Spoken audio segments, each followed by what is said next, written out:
Et bonjour à tous. Aujourd'hui, je fais cette petite vidéo pour parler de la situation du Niger et aussi l'Afrique en général. Aujourd'hui, l'Afrique vit un moment assez difficile parce que pas mal de pays africains sont aujourd'hui déstabilisés. Et aujourd'hui, c'est que des coups d'État par-ci, par-là. En un super de temps, on a vu pas mal de pays, voilà, qui ont connu le coup d'État. Donc aujourd'hui, il faudrait que la jeunesse puisse en tout cas prendre conscience, parce qu'aujourd'hui, c'est la jeunesse qui est mise en première ligne. Les gars, ils viennent se servir de cette jeunesse pour vraiment pour pouvoir arriver à leur fin. Et une fois qu'ils ont atteint leur objectif, du coup, cette jeunesse, elle est abandonnée. Donc, je trouve ça en tout cas dommage et triste. C'est triste. Et on le voit aujourd'hui, une jeunesse consciente qui, n'est-ce pas, qui crie à longueur de journée, à bas la France, vive la Russie, mon chien et tout. Aujourd'hui, c'est une idéologie qui a été mise dans la tête de cette population qui n'est vraiment pas informée. Et on fait croire à cette jeunesse que c'est la France qui est le problème de l'Afrique. C'est la France qui est le problème voilà, de pas mal de choses qui se passent en Afrique. Pourtant, bah, moi, je voudrais en tout cas que cette jeunesse, elle soit informée, qu'elle s'informe d'ailleurs. Parce que on ne peut pas accepter que jusqu'au jour d'aujourd'hui, nous sommes en 2023, qu'il y a certaines personnes qui n'ont toujours pas pris conscience, qui n'ont pas pris conscience, qui refusent de réfléchir, qui refusent de voir les réalités. Aujourd'hui, tellement facile de les corrompre avec des billets de 1000 francs et comme ça, voilà, ils vont détruire leur vie, se donner à la mort, aller crier partout, mon cher, des trucs inutiles en fait, des trucs inutiles. C'est tellement dommage, c'est tellement triste. Aujourd'hui, il faudrait que les gens sachent que, voilà, l'Afrique ne peut être développée par une autre personne, à part les Africains eux-mêmes. Les Africains doivent se mettre au travail. Aujourd'hui, on se lève, on dit, on est sous-développé, on est ceci, on est cela. Mais posez-vous des questions. Pourquoi est-ce qu'on est sous-développé? Pendant que les autres sont en train de réfléchir, les autres sont en train de travailler, les autres partent à l'école pour acquérir des savoirs afin de pouvoir servir leur continent, leur pays, nous, on passe tout le temps en train de faire des shows. Des fêtes par-ci, dans des bois de nuit, des maquis, ceci, cela, des balles poussières. C'est que ça. Pendant ce temps, les autres, ils étudient, ils apprennent, ils sont en train de réfléchir comment est-ce que faire pour développer tel ou tel truc qui peut être bénéfique pour leur continent ou leur pays. Mais nous, tout ce qu'on a compris, les fesses, le show. Les fesses, le show. C'est tellement triste, c'est dommage. C'est dommage. Aujourd'hui, je vois des personnes qui sont là, qui soutiennent des coups d'État. Voilà. Et ces personnes-là se font appeler des panafricains. Vous dites, vous êtes des panafricains. Pendant ce temps, votre lutte, en fait, vous menez ça hors du sol africain, hors du continent africain. Vous êtes là, vous êtes dans le pays des gens et vous avez cette liberté, en tout cas, de vous exprimer, d'insulter ces personnes-là, ce pays, de dénigrer ce pays. Pendant ce temps, vous avez la nationalité de ces différents pays. D'où vous vous trouvez en fait. Vous avez la nationalité de ces pays. Vous avez mis les pieds et les mains pour pouvoir acquérir la nationalité de ces pays. Et pendant ce temps, vous vous proclamez étant comme des panafricains. Mais c'est une lutte masquée. C'est ce qu'il y a pas mal de personnes qui n'ont pas compris. Aujourd'hui, je vois des Kémy Seba qui sont là. Voilà, bah ceci, c'est là, panafricain. Mais aujourd'hui, Kémy Seba, il est d'origine béninoise. Pourquoi est-ce que il a la nationalité française? il peut laisser la nationalité française et aller prendre la nationalité béninoise. Mais aujourd'hui, c'est celui-là même qui se bat, qui crie partout. Non, non, ceci, non, cela. Mais pendant ces temps, toi, tu joues à double jeu.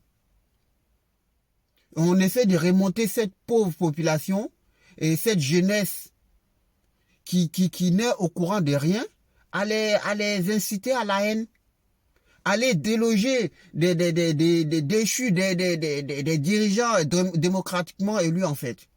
Vous dites, vous voulez la démocratie et tout. Mais aujourd'hui, c'est ce pouvoir pushiste que vous soutenez aujourd'hui.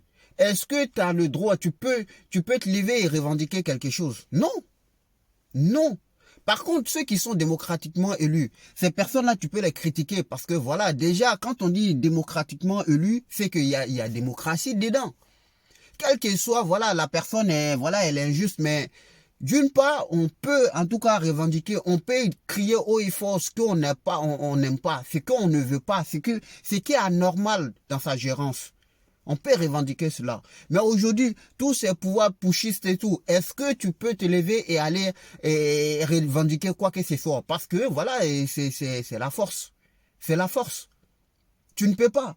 Tu essaies de mal parler d'eux. En fait, ils ont des chiens dressés là, qu'on appelle des cyberactivistes, qui sont bloqués ici en Europe, des vauriens qui ne foutent absolument rien, qui se lèvent et ils commencent à dénoncer, et telle personne a parlé du pouvoir manger et tout, il faut les enfermer, il faut faire ceci et cela. C'est que ça en fait les gars, ils vivent. Et malgré ça, il y a des inconscients qui les suivent dans ces démarches. Et voilà, ça ne va nulle part en fait. Si des coups d'État pouvaient en tout cas apporter quelque chose à un pays, à une nation. Mais aujourd'hui, il y a combien de pays africains qui ont connu des coups d'État? Il y en a pas mal. Il y en a pas mal. Mais l'état de ces pays aujourd'hui, la population est enfamée. Mais si cela pouvait apporter quelque chose, mais il y a longtemps. Il y a longtemps que les autres les auraient suivis dans cette danse. Et aujourd'hui, Dieu merci qu'il y a certains pays africains qui ont compris cela en fait. Les coups d'État, ça ne peut faire que, en tout cas, mettre un pays en retard. Parce que, voilà, tu viens d'une manière, en tout cas, violente au pouvoir, et dans une période de transition. Voilà, s'il y a une organisation qu'on appelle la CEDEAO, bah, cette organisation ne peut faire que vous accompagner, mais il faut vous attendre en retour à des sanctions. C'est obligé. Donc, pendant ce temps, vous n'allez pas venir avec un coup de force et pendant ce temps vouloir en tout cas espérer tous ces privilèges dont un président démocratiquement élu a droit. C'est impossible. C'est impossible. Et ils viennent, ils s'enrichissent des châteaux par-ci par-là, ils investissent dans des trucs hors du pays, des pays que eux-mêmes ils combattent aujourd'hui, ils investissent. Et pendant ce temps, ils ont leurs gosses et tout, et qui étudient dans ces différents pays. Et vous vous levez, comme ça, on est ceci, on est cela. Non, mais c'est tellement triste, c'est tellement dommage. C'est tellement dommage. Aujourd'hui, on a une diaspora, en fait, inconsciente, des ratés qui se font appeler des cyberactivistes, qui incitent cette population, en tout cas, à la haine, à aller de prendre ces décisions, mancher des décisions, en tout cas, qui va faire que mettre le continent ou ces différents pays dans la merde. Et pendant ce temps, ils sont là, ils vont pas mener cette lutte-là avec ces personnes-là là-bas. C'est tellement triste, tellement dommage. Tellement triste et tellement dommage. C'est incompréhensible. Je ne peux pas comprendre que jusqu'au jour d'aujourd'hui, il y a des personnes qui refusent de réfléchir avec leur cerveau. C'est tellement triste, tellement dommage en fait. Pendant que les autres sont en train de chercher les moyens pour, n'est-ce pas, essayer de développer, pour créer des trucs où la population peut être en tout cas à l'aise pour les moments à venir. Pendant ce temps, il y a d'autres qui sont là, qui emploient la manière de la force en fait, que la violence. C'est tellement triste, c'est tellement triste. Ils viennent, non mais c'est incroyable, c'est incroyable. Aujourd'hui ils sont là, Poutine. Pensez-vous que non, Poutine viendra développer votre pays? Mais c'est mal le connaître. Pensez-vous à cela? Non. Ils sont, Poutine n'a même pas encore fini de gérer ses propres problèmes. C'est pas vous, votre pays et votre continent qu'il viendra sauver. C'est impossible. Aujourd'hui, Poutine, personne n'a des leçons à tirer de Poutine. Personne, du côté positif, hein, je veux dire. Personne. Parce que aujourd'hui, voilà, et Poutine n'a pas de leçons à donner à qui que ce soit. Aujourd'hui, ce sont les Russes qui sont allés, en tout cas, envahir un pays qui a décidé, n'est-ce pas, de faire ce qui leur semble correct, ce qui peut être bénéfique en tout cas pour eux. Mais ils se lèvent, ils sont à combattre ce pays. Mais pourquoi? Est-ce que la Russie et l'Ukraine, c'est le même nom? C'est pas le même pays. Mais il va s'attaquer à ces pays. Et pendant ce temps, vous vous levez, non, mon cher et tout, si la CEDEAO va intervenir au Niger, c'est que non, c'est ceci et cela. Non, mais à un moment donné, il faut qu'on arrête. Il faut qu'on arrête. Poutine, aujourd'hui, on parle, on se lève, on dit non, voilà, d'autres ont violé la constitution pour des troisièmes mandats, mon cher.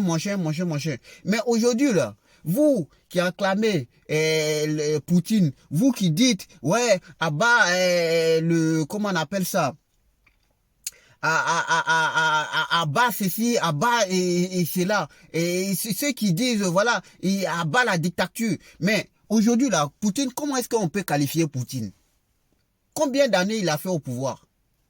Est-ce qu'il y a des opposants en Russie? Des journalistes ont le droit de parler? Non. Mais non. Tous les opposants en Russie, en fait, sont aujourd'hui tous coffrés, en fait. Presque la majorité. Avec ça, vous parlez de démocratie, ceci, cela. Non, mais à un moment donné, ça suffit. Si tu sais que, voilà, tu n'étais pas d'accord avec la gérance d'un régime, mais toi, en tant que militaire, si cela t'énerve et tout, bah voilà, il faut ôter ta tenue et tu te mets dans la peau d'un civil et tu vas mettre ta candidature pour les prochaines élections pour pouvoir en tout cas convaincre cette population à ton idéologie qui te semble être correcte. Mais c'est ce que tu fais. Tu viens pas aller intimider des gens avec des armes parce que voilà, voilà, parce que là où il y a des armes, en fait, on a peur. Non, mais vous n'êtes pas là pour ça. La place d'un soldat, c'est dans les casernes. C'est ça. Quand ça ne va pas, on doit leur faire, en tout cas, n'est-ce pas, appel. Mais une transition, en fait, normalement, ne doit pas durer 3 mois. Non, ça ne doit même pas durer 3 mois. Mais les gars, ils viennent, ils font toute une période d'un mandat entier, en fait. C'est-à-dire 5 ans, 4 ans, et j'en passe. Et pendant ce temps, il n'y a pas de routes qui sont construites. Il n'y a pas d'université, il n'y a pas d'hôpitaux, il n'y a pas d'école, rien. Tout, mais pendant ce temps, le pays, il y a du capital qui rentre. Et cet argent, il va où? À pas payer les fonctionnaires qui sont encore en activité là. Mais le reste là, c'est qui est destiné pour les travaux de route, du développement et ceci, cela. Mais cet argent, il va où? Ils viennent des pauvres soldats qui viennent et du jour au lendemain, ils sont des milliardaires, ils s'enrichissent. Parce que il n'y a personne qui peut revendiquer quoi que ce soit. Il n'y a personne qui peut leur dire voilà, attends, tu peux pas revendiquer. Parce que derrière, voilà, il y a les armes qui sont là. À un moment donné, il faut que la population, il faut qu'à un moment donné, l'Afrique se réveille et que les Africains se réveillent en fait. Aujourd'hui, pendant que non, d'autres ont comment dirais-je, sont en train de comment on appelle ça, d'autres sont en train de se battre pour dire non, à bas ici, à bas là. D'autres ont compris et ils ont mis leur cerveau en marche. Et ils sont en train de, ils ont mis leur cerveau en marche. Ils sont en train de travailler. Ils se sont dit, bah voilà, les coups d'État, ça n'arrange absolument rien en fait. Les gars, ils travaillent. Ils travaillent pour leur pays. Raison pour laquelle on ne peut jamais les déloger. Rien, on ne peut rien leur faire. Ils ont compris que c'est le travail qui peut en tout cas séduire une population pour leur suivre. C'est ça. Donc les gars, sortez dans votre histoire de fanatisme. On se met dans des combats qu'on n'a même pas la maîtrise, ne sait même pas et on se lève. Parce que aujourd'hui les coups d'État sont devenus autre chose en fait. C'est une tendance en fait pour les uns et les autres aujourd'hui. Parce que tel a fait coup d'État, je vais en faire chez moi. Et pendant ce temps, voilà, il y a des bêtes qui sont là et qui les acclament. Mais les gars, réveillez-vous, réveillez-vous. C'est que par le travail qu'on peut se développer. Et personne ne viendra faire ce travail-là à notre place. Nous devons le faire nous-mêmes. On ne chasse pas un pour envoyer l'autre. Parce qu'ils sont tous pareils en fait. Voilà. Donc les gars, pensez-y. Parce que vous avez encore plus la chance avec la France que la Russie. Donc, à bon attendeur, si vous comprenez, c'est ça. Si vous n'avez pas compris, tant pis.